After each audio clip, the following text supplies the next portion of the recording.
সুপ্রিয় দর্শক, এই মুহূর্তের সবথেকে বড় খবর। দর্শক, এবার মহেশতলা কাণ্ডে কলকাতা হাইকোর্টে কার্যত গলা ধাক্কা খেল মমতা সরকার।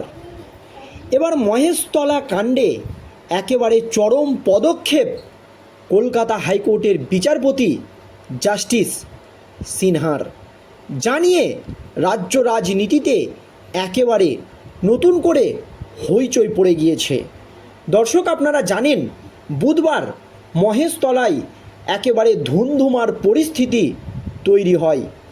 আহত হন একজন পুলিশ কর্মী। কিছুতেই পরিস্থিতি নিয়ন্ত্রণে আনা যাচ্ছিল না। তার পরপরই মহেশতলা কাণ্ডে সরাসরি কলকাতা হাইকোর্টের হস্তক্ষেপ। একেবারে চরম নির্দেশ জাস্টিস সিনহার। দর্শক, ঠিক কী হয়েছে আজ কলকাতা হাইকোর্টে জানাবো আজকের এই প্রতিবেদনে। আপনারা জানেন মুর্শিদাবাদে ওয়াকফ আন্দোলন এর নামে কিভাবে হিংসা হয়েছিল। কিছুতেই রাজ্যের পুলিশ সেই পরিস্থিতি নিয়ন্ত্রণে আনতে পারেনি। শেষ পর্যন্ত কলকাতা হাইকোর্টের নির্দেশে মুর্শিদাবাদে কেন্দ্রীয় বাহিনী নামানো হয়েছিল। কেন্দ্রীয় বাহিনী দিয়ে মুর্শিদাবাদের পরিস্থিতি স্বাভাবিক করা হয়। তখনই রাজ্যের আইন শৃঙ্খলা নিয়ে প্রশ্ন তুলে সরব হয়েছিলেন রাজ্যের বিরোধী দলনেতা শুভেন্দু অধিকারী। তিনি নিজের অবস্থান স্পষ্ট করে জানিয়ে দিয়েছিলেন যে রাজ্যের আইন শৃঙ্খলা পরিস্থিতি একেবারে ভেঙে পড়েছে। তাই এই রাজ্যে 2026-এর বিধানসভা নির্বাচন যাতে রাষ্ট্রপতি শাসন জারি করে হয়। আর এই আবহে কিছুদিন কাটতে না কাটতেই মহেশতলা কাণ্ডে একেবারে ধুন্ধুমার পরিস্থিতি রাজ্য রাজনীতিতে। আর তাতেই চরম পদক্ষেপ কলকাতা হাইকোর্টের বিচারপতি জাস্টিস সিনহার। ঠিক কী হয়েছে আজ কলকাতা হাইকোর্টে, কী নির্দেশ দিয়েছে জাস্টিস সিনহা, শুনুন দর্শক। বুধবার মহেশতলায় ধুন্ধুমার পরিস্থিতি তৈরি হয়। আহত হন একাধিক পুলিশ কর্মী। এই নিয়ে গতকাল সরব হয়েছিলেন রাজ্যের বিরোধী দলনেতা শুভেন্দু অধিকারী। এবার সোজা কলকাতা হাইকোর্টের দ্বারস্থ হলেন তিনি। মামলা দায়ের করার অনুমতি দিয়েছেন বিচারপতি সৌমেন সেন।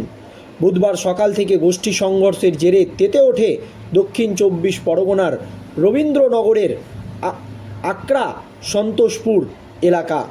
দুপুরের পর থেকে পরিস্থিতির আরও অবনতি হতে শুরু করে। ইট বৃষ্টির জেরে আহত হন পুলিশ উর্দিধারীদের সামনেই ভাঙচুর, ইট ছোড়াছুড়ি হয়। বিকেলের দিকে আস্তে আস্তে পরিস্থিতি খানিকটা নিয়ন্ত্রণে আসতে শুরু করে। সন্ধ্যার পর সেখানে জারি করা হয় 144 ধারা।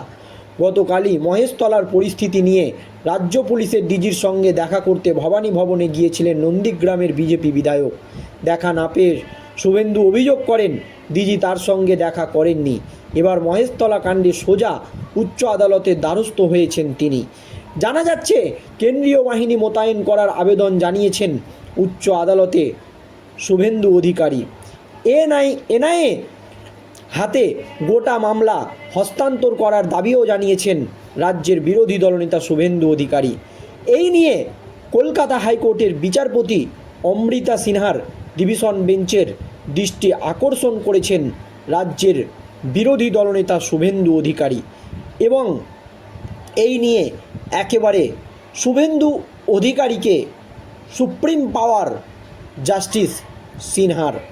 সূত্র মারফত খবর পাওয়া যাচ্ছে রাজ্যের বিরোধী দলনেতা শুভেন্দু অধিকারীকে মামলা করার অনুমতি দিয়েছেন কলকাতা হাইকোর্টের বিচারপতিরা। উল্লেখ্য, মহেশতলা কাণ্ড নিয়ে গতকালই সরব হয়েছিলেন রাজ্যের বিরোধী দলনেতা শুভেন্দু অধিকারী। দাবি করেন 35 জন পুলিশ মার খেয়েছেন, 12 জন পুলিশের গাড়ি ভাঙচুর করা হয়েছে। এটা জেহাদিদের সরকার। লিখে রাখুন, মমতা বন্দ্যোপাধ্যায় মুখ্যমন্ত্রী থাকবেন না, আমার পুলিশ ভাইরা মার খাচ্ছেন। তুমি যদি ফেল করো, প্যারামিলিটারি চাও, এটাও বলা রয়েছে। আগামীকাল রাজ্য বিধানসভায় উত্তাল হবে বলে জানিয়েছে রাজ্যের বিরোধী দলনেতা শুভেন্দু অধিকারী। তবে শুভেন্দু অধিকারী যে সমস্ত অভিযোগ জানিয়ে বা অভিযোগ তুলে কলকাতা হাইকোর্টের দ্বারস্থ হয়েছে, তাতে কলকাতা হাইকোর্ট রাজ্যের বিরোধী দলনেতা শুভেন্দু অধিকারীকে এই বিষয় নিয়ে মামলা করার অনুমতি দিয়েছে। ধন্যবাদ।